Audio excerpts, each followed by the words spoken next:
Bonjour à tous et bienvenue dans notre émission USAP, l'émission de l'ADEP consacrée aux Sankéors de Perpignan qui évoluent en top 14. Ce week-end, on jouait la 6e journée de championnat. Les joueurs de Perpignan jouaient à Gerland face au Loup. Score final 44-19, on a eu droit à une petite réaction, mais on est toujours au point mort, Hugo. Toujours 0 points au classement, toujours pas de victoire pour l'USAP, c'est la 6e en 6 rencontres, c'est le plus mauvais départ pour une équipe de top 14 depuis 13 ans. Donc effectivement, on est un peu au même point en termes comptables par rapport à la semaine dernière. Mais il y a quand même une réaction sur le terrain. On l'avait dit dans le podcast d'avant-match que Franck Azema attendait de ses joueurs qu'ils prennent leurs responsabilités, qu'ils montrent sur le terrain qu'il y avait autre chose à proposer en termes de contenu que face au Stade Français où c'était le néant dans tous les cas. Mais oui, effectivement, il y a des joueurs qui sont montés un peu... qui se sont montrés un peu plus à leur avantage. Ils ont parlé au groupe, ils ont montré les vertus du combat qu'on n'avait pas forcément vu face à Paris, à l'instar de Jimmy Ritchie, de Jaco Van Tonder, de Mathieu Tanguy, de Mamadou Diaby. Et c'est vrai qu'il y a eu quand même un contenu plutôt positif, en tout cas pendant 60 minutes, parce que l'USAP était mené seulement 30-19. Le problème, c'est que chaque fois qu'elle a marqué des essais, elle en a pris derrière. Donc forcément, pour rester au contact, ça a été un peu plus compliqué. Mais elle n'a pas été...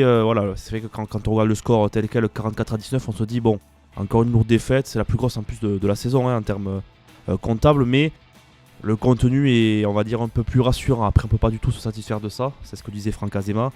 Mais il y a quand même quelque chose sur quoi l'USAP peut travailler, c'est ce qu'il faut retenir après ce match. Alors toujours dans ce que disait Franck Azema après la rencontre, il disait lui-même que l'USAP n'a pas vraiment été récompensé. Quelle est ton analyse là-dessus ? Franck Azema faisait un peu allusion à l'arbitrage de M. Rousselet. Alors évidemment, il ne veut pas se cacher et il ne faut pas se cacher derrière ça, c'est une chose importante, mais c'est vrai que ça fait quelques matchs quand même que l'USAP est arbitré finalement comme une petite équipe. Alors, c'est forcément ce qu'elle est aujourd'hui parce qu'elle est dernière avec 0 points au classement. Mais c'est vrai que quand même il y a des moments où on a l'impression que dès qu'il y a un petit truc contre l'USAP, de suite il y a l'arbitre vidéo qui appelle pour des choses vraiment des fois mais minimes. Et quand c'est pour l'adversaire, il n'y a pas trop forcément d'arbitrage vidéo. Donc Franck Azema pestait sur l'essai notamment de Thomas Moukoro où on voit Théo Millet qui fonce sur Job Poulet qui empêche le défenseur catalan de plaquer. Tout le monde est d'accord. Même nos confrères journalistes qui sont impartiaux ont confirmé également la chose. Donc il y a ça, il y a eu un écrol à un moment qui a été non sanctionné, c'est un déblayage au cou dans un ruck, donc là aussi ça a un peu fait enrager Franck Azema. Il y a aussi, là où il se plaît le manager, c'est qu'il se dit, chaque fois nous on essaie de un peu parler à l'arbitre, de savoir pourquoi il n'y a pas faute, il n'y a pas de réponse. Voilà.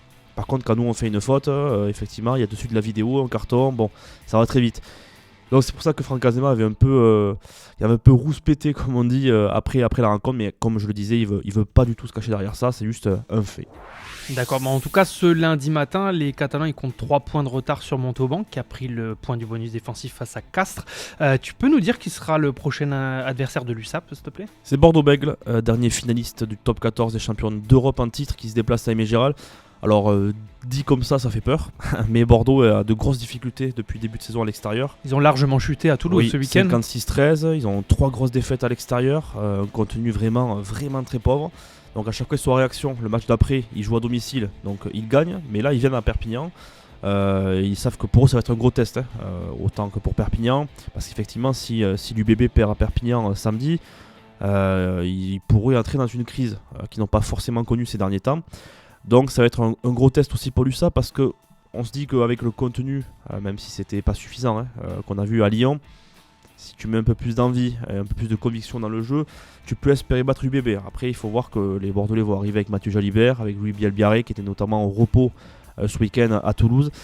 Donc ça va être un gros match, un gros test. Donc rendez-vous à Aimé Gérald samedi à 16h35 pour le 7e match de la saison et on n'espère pas la 7e défaite.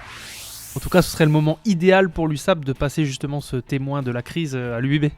Oui, parce qu'en plus, il y aura le déplacement à Montauban le week-end après. Donc c'est vrai que si tu arrives à battre Bordeaux, tu te mets un peu plus de confiance, tu te remets un peu dans un truc positif avant d'aller jouer ce gros match à Montauban. Ce serait idéal. Après, on le sait, ça va être dur contre Bordeaux, surtout quand tu n'as pas gagné depuis 6 matchs.